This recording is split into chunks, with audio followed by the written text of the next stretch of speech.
New summits to be scaled, more triumphs to be realized, and more amazing history just waiting to be written. The American adventure has only just begun. God bless America, and we will see you next year. Thank you very much.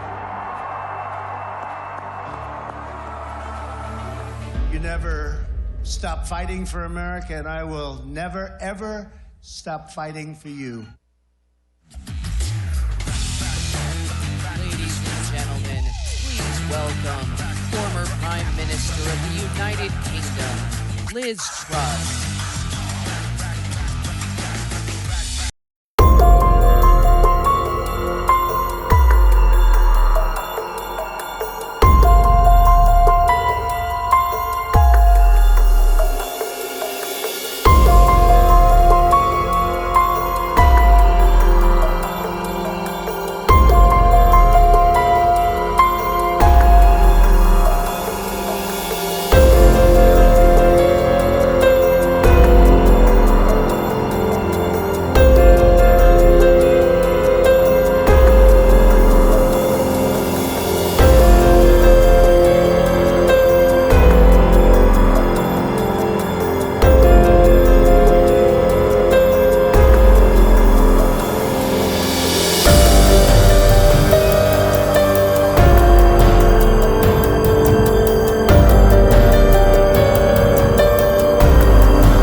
We've got people who are being arrested and locked up for posting on X and Facebook.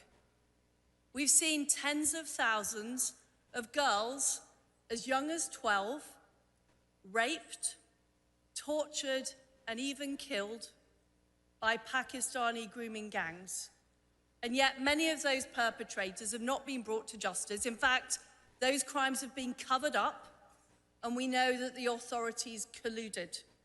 We know there was police collusion, and we know there was collusion from the local council. We have a massive problem with illegal immigration, but yet we can't even deport people who are criminals from our country because of human rights. One example was an immigrant from the Democratic Republic of Congo, who had sexually abused his own stepdaughter. But he was allowed to stay in Britain on the basis of the right to family life. How disgusting.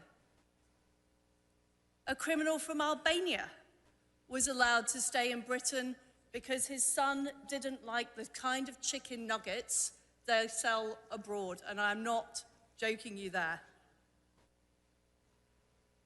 But it's not just a problem we have with mass migration and illegal immigration. We've also got a problem with our energy in Britain. So in Britain, fracking has been banned. I was the only Prime Minister who allowed fracking. Sadly, I wasn't in office long enough to actually make it happen. We have net zero policies that have decimated our oil and gas industry. The net result is we have the highest energy prices in the developed world. And in Britain, we've just seen the last steel plant close down last year. We cannot produce our own steel anymore.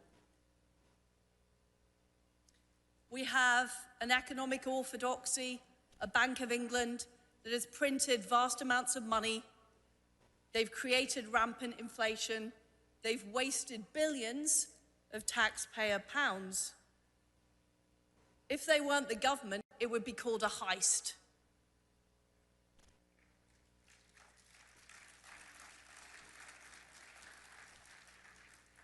Yet in none of these cases, have any of these people, any of these authorities been held to account for the fact they have completely failed.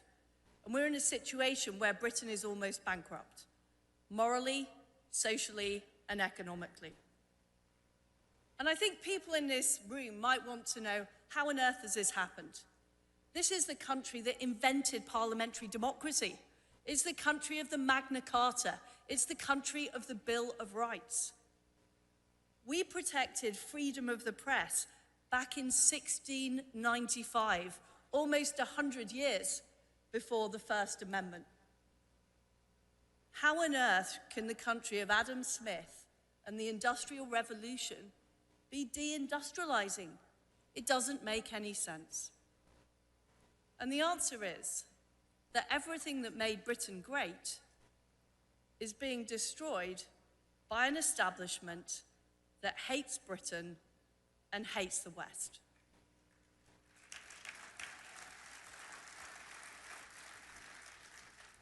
Like in most of Europe, our universities, our institutions, and our corporations have been taken over by anti-West ideology.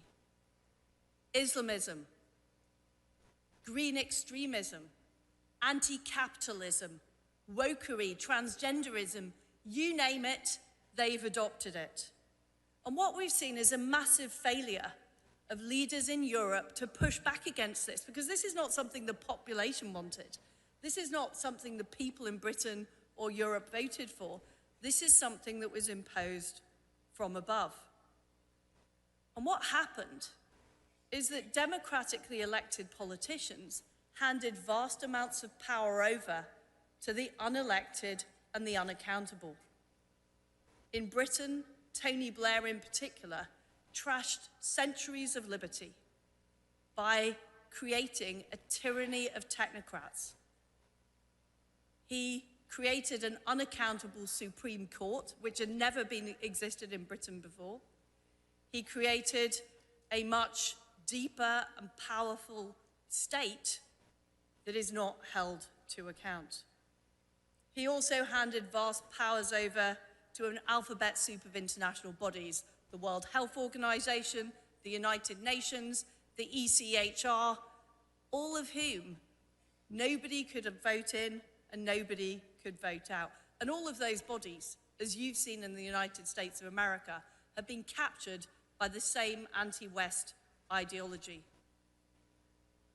But what I find really incredible, really incredible, is it wasn't just China and Iran and Russia that were funding these NGOs, funding these anti-West groups.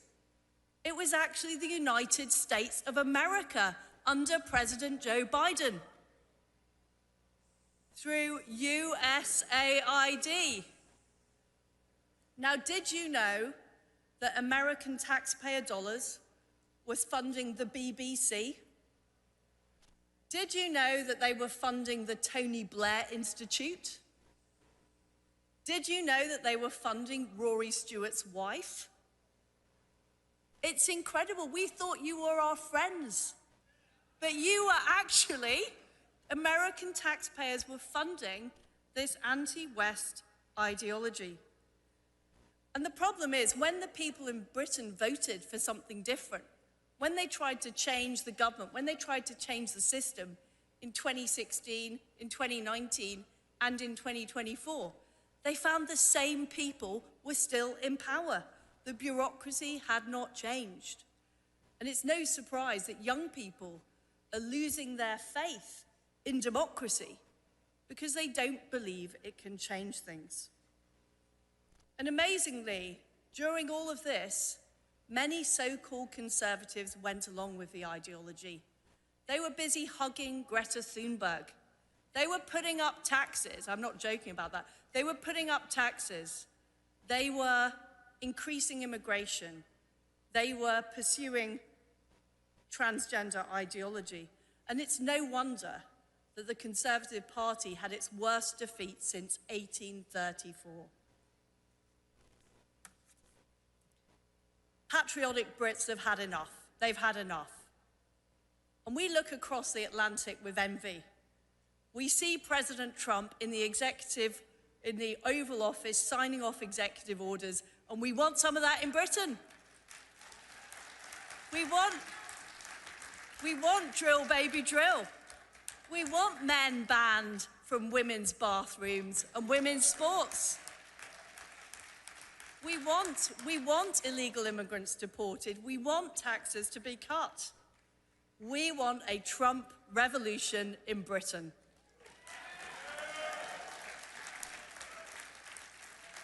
We want to flood the zone. We want Elon and his nerd army of muskrats examining the British deep state. Ladies and gentlemen, we missed the first American Revolution in 1776. In fact, it was actually a revolution against us. But we want to be part of the Second American Revolution.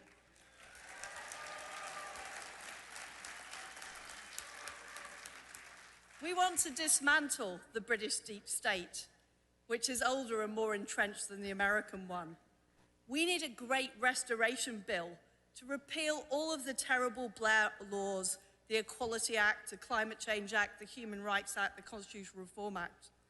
We need to eradicate judicial activism in Britain and restore parliamentary sovereignty. We want our government run by the executive, not by the bureaucracy.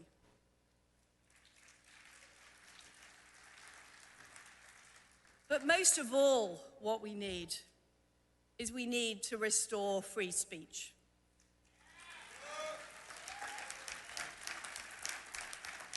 This is the lifeblood of our democracy. And J.D. Vance is right. Vice President Vance is right. Free speech is in retreat in Britain and in Europe.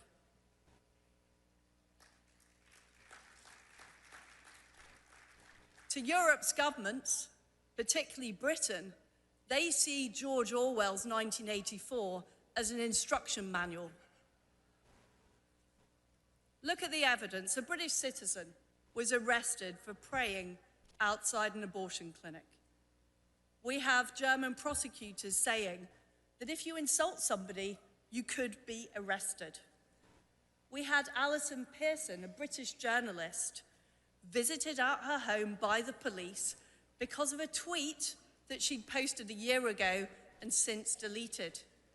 I want the police to be policing real crimes, not thought crimes. But not only this, we have a supine legacy media that pay lip service to free speech, but have suppressed stories and distorted stories. The BBC were found to have violated their editorial guidelines 1,500 times in the 4 months after the appalling atrocities of October the 7th. They were found to have been downplaying Hamas terrorism and promoting the idea that Israel was the aggressor. This is our state broadcaster, funded by the taxpayer.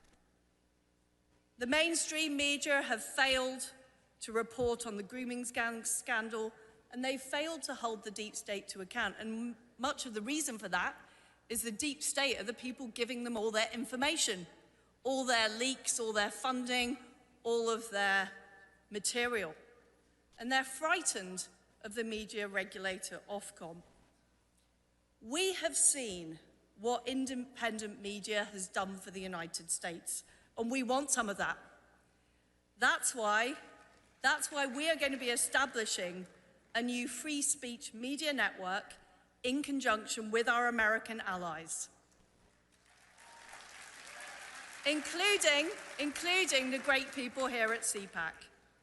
It will be uncensorable and uncancelable.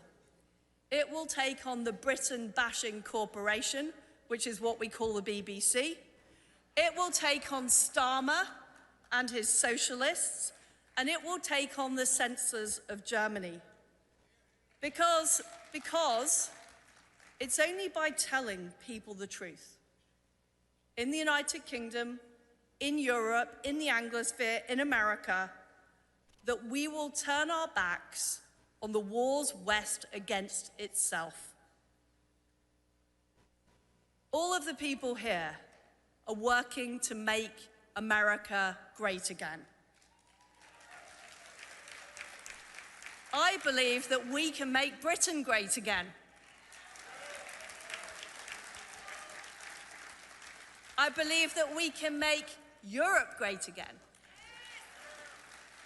And I believe that together, we can make the West great again. Thank you.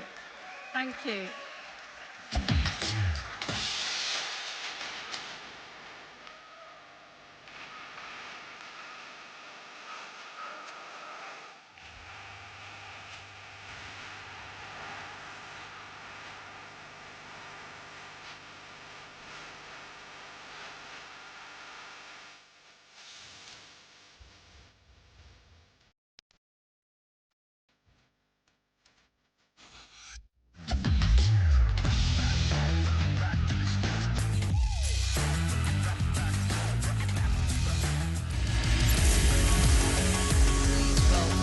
From CPAC, Brazil, member of the Brazil Chamber of Deputies, Eduardo Bolsonaro. E aí, pessoal? Tudo bom? Hello, good afternoon. Hi there. Thank you, thank you. Thank you, thank you.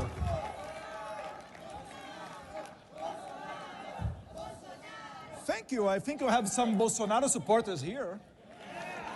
The great Brazilian community. This is a little bit weird. I'm not used with talking with the teleprompter, but I'm very happy to be here. Good afternoon, CPAC. How are you doing?